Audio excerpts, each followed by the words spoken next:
बहुत बड़ा विवाद भी खड़ा हो सकता है। क्या विवाद?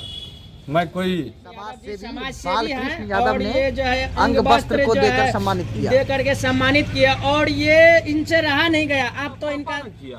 हाँ। एक छोटा सा चिट्ठी बना के दिया है, हाँ। तो उनका पापा ना दिया कि बालकृष्ण यादव लिखा है। आप सिर्फ एक माध्यम हुए उसको पहुंचाने का। माध्यम है? इसमें जो आप लोग कर रहे हैं इसी होकर के रास्ता बनाया, वही रास्ता ना मामा के यहाँ जाता है उसका है? हाँ। वही गली ना आता है मामा के यहाँ से। कोई नहीं दिखाया था। बहुत सारे पत्रकार आए बिहार लेवल के, जी जी जी, यूपी तक के हैं, लेकिन किसी ने उनके पिता उनके भाई वो दोनों कारागार में है अभी, और इनका अभी भविष्य हमारे साथ बालकृष्ण यादव जी हैं, लेकिन जो है इनका एक वीडियो बहुत वायरल चल रहा है जो कि आरती के पिताजी जो है इनको चिट्ठी दिए थे और ये गए थे उमेश यादव जी के यहाँ पहुँचाने के लिए। तो क्या वो कितना सच्चाई है उसके बारे में आप हमको बताइए। सच्चाई तो आरती ही बता सकती है, क्योंकि अक्षर पापा का तो जरूर जानती होगी। आरती को दिखाए थे आप? आरती तक चिट्ठी किसी भी माध्यम से हमने पहुंचा दिया और पहुंचाने वाला आदमी ने बताया है जी कि जो पहुंच गया चिट्ठी, कोई दिक्कत अब नहीं।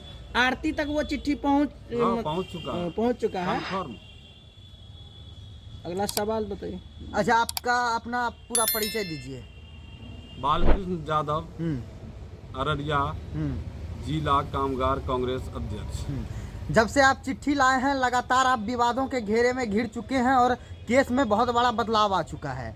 सबसे मेरा पहला सवाल होगा कि एक अपराधी का किसी भी सामान आप लीक करते हैं, ये अपने आप में बहुत बड़ा अपराध है, क्या कहिएगा?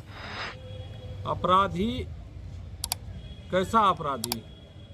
उसने छोटू की हत्या की थी 2 बजे रात को। इसका सबूत आरती है जो उनकी बेटी है, और आप उस क्रिमिनल के तहत वो जेल गए थे और आप उनका सामान उन चिट्ठी लाए हैं, क्या कहिएगा? आरती तक पहुंचाते हैं उनको। लीक करना जो बोल रहे हैं, लीक तो उनका पापा ने किया। हाँ। एक छोटा सा चिट्ठी बना के दिया है, हाँ। तो उनका पापा ने दिया कि बालकृष्ण यादव लिखा है। आप सिर्फ एक माध्यम हुए उसको पहुंचाने का। माध्यम है? इसमें जो आप लोग कर रहे हैं ये शायद जनता को अनसुनी लगेगा। जो यह डेमोक्रेसी है। हम ये जानने के लिए चाहते हैं कि हकीकत में उनका पापा दिया था चिट्ठी या नहीं दिया था। ऐसा भी हो सकता है कि वो उसका पापा का लिखा हुआ नहीं हो, और आप अपना चेहरा चमकाने के लिए अपना चेहरा चमकाने के लिए हो सकता है इस बीच में आप पड़ गए होंगे। इसके लिए तो जेल सुप्रिंटेंडेंट से आप लोग संपर्क करें, जेलर से संपर्क करें और उनका इंटरव्यू कृपया करके जेल में ले लें। इसके लिए मैं कुछ नहीं कर सकता। अच्छा, दूसरा कई लोगों का कहना है, व्यूवर्स का कहना है कि जो व्यक्ति खुद अपराधी हो, जो व्यक्ति खुद जेल से आया हो, वो किसी के बारे में क्या बताएगा? मैं किस कारणवश जेल गया हूँ, यह बहुत बड़ी राजनीतिक साजिश है, और मैंने अभी तक एफआईआर कॉपी तक नहीं देखा है। और 3 केस मुझ पर SC ST का, जिस हरिजन के चलते मैंने आवाज उठाने का काम किया, शंभू ऋषिदेव बेंगवाही, उनकी मौत निजी नर्सिंग होम में होती है, और होम में होने के बाद मैं अस्पताल रानीगंज रेफलर अस्पताल में बैठा था। वहाँ उनका कंपाउंडर जाता है और पुर्जा बनवाता है उन्हीं के नाम से, उसे पकड़ने का काम किया। इसी के तहत हम पर यह 3 केस और राजनीतिक साजिश किया गया। अच्छा, आप जरा ये बताइएगा कि आरती का जो परिवार है वो किस जेल में है और आपसे किस जेल में मुलाकात हुई? मंडल कारा अररिया RS स्थित है। वहीं से वार्ड नंबर 2 भी लिखा है उस चिट्ठी में। वार्ड नंबर 2 में लिखा गया वह पत्र है आरती चिरंजीवी के नाम से। अच्छा, निर्भय यादव चिट्ठी अभी आपके पास है क्या? हाँ, व्हाट्सअप कर दूंगा। व्हाट्सअप कर देंगे। हाँ। तो ठीक है, आप लोग के लिए जो है स्क्रीनशॉट लगा देंगे। हाँ, आप क्या पूछ रहे थे? अच्छा, निर्भय यादव के बारे में बड़ा खुलासा हुआ है कि इस केस में जो है कि निर्भय यादव दोनों तरफ से जो है कि रसमलाई खाना चाहते थे, लेकिन दोनों तरफ से फेंका गए हैं। क्या कुछ निर्भय यादव के विषय में जानकारी है आपके पास? जब निर्भय यादव चिट्ठी लिखने के दौरान वार्ड पहुंचा था तो धीरेन्द्र यादव बोले कि चलिए आप ही का वार्ड में लिखेंगे। मैं अपने वार्ड के सामने एक चबूतरा पर गया, तब देखे जो वो कटा हुआ है, जो लिख रहे थे तो कटा हुआ था। तब वो बताए कि ये जो है ना निर्भय यादव ही उन्हें निकाला था आरती को। सबसे बड़ा खुलासा है। तो आरती को जब निर्भय यादव निकाला तो कहा तो जाता है कि निर्भय यादव का भी हाथ है छोटू को मारने में।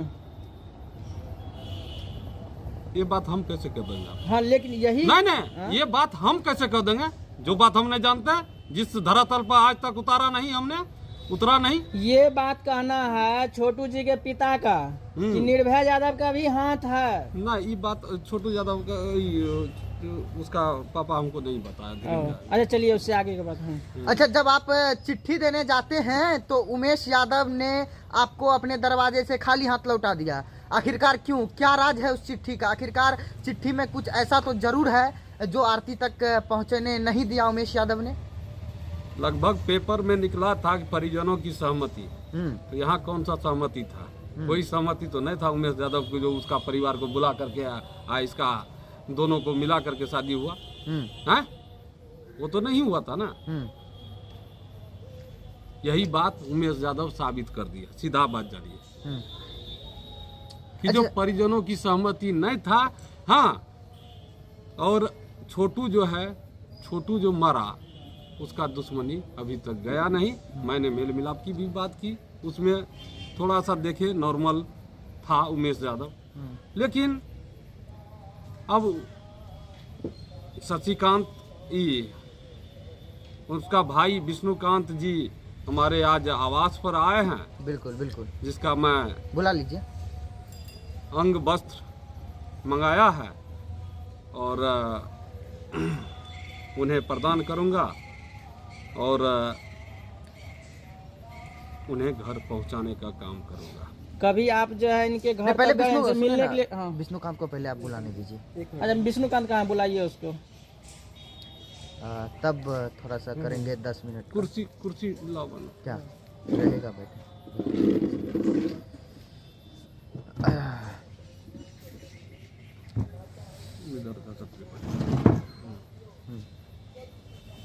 आपके सामने में अंग वस्त्र पड़ा हुआ है, आखिरकार ये किनका है और किनके लिए आप लाए हैं? हमने इन्हें देखा था इंटरव्यू देने, ये खुलासा वहाँ हुई थी कि जो टीना कटा हुआ इसका लेट्रिन का टंकी जो है, टंकी के पास नीचे में टीना 2 फीट या 1.5 फीट के आसपास कटा हुआ है।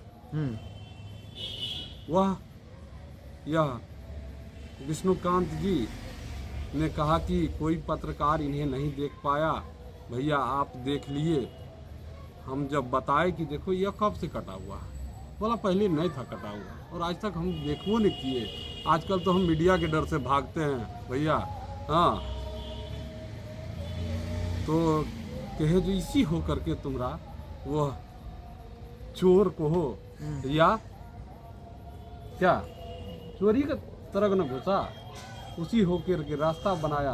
वही रास्ता ना मामा के यहाँ जाता है उसका, है वही गली ना आता है मामा के यहाँ से। ये विष्णुकांत साबित कर रहे हैं कि वही रास्ता उसका मामा के घर से आता है, वहाँ वह टीना काटता है और उस होकर वह इन करता है।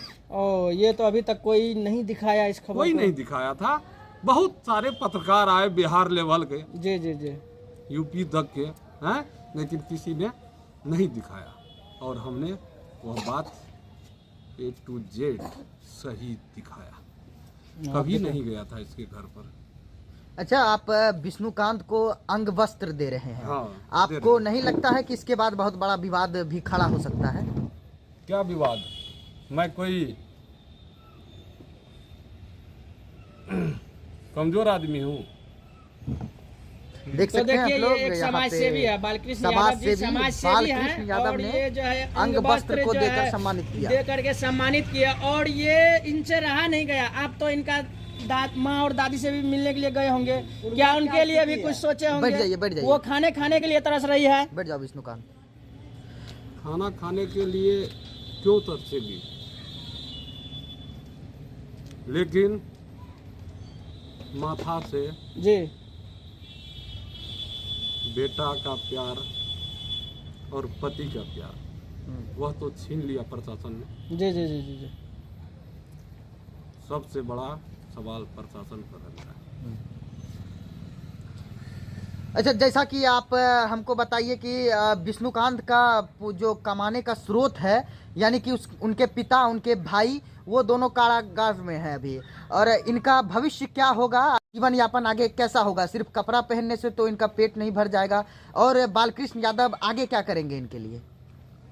जो भी करना पड़ेगा, धीरेन्द्र राव बता रहे थे कि जमीन बेचना पड़ेगा, लेकिन मैं उन्हें मना किया कि मैं जा रहा हूँ, इस बेटा पर भरोसा रखिए, सभी बात सामने आएगी और न्यायालय पर हमें विश्वास है, उनका बेल, उनका जमानत बहुत जल्द होगा। नमस्कार।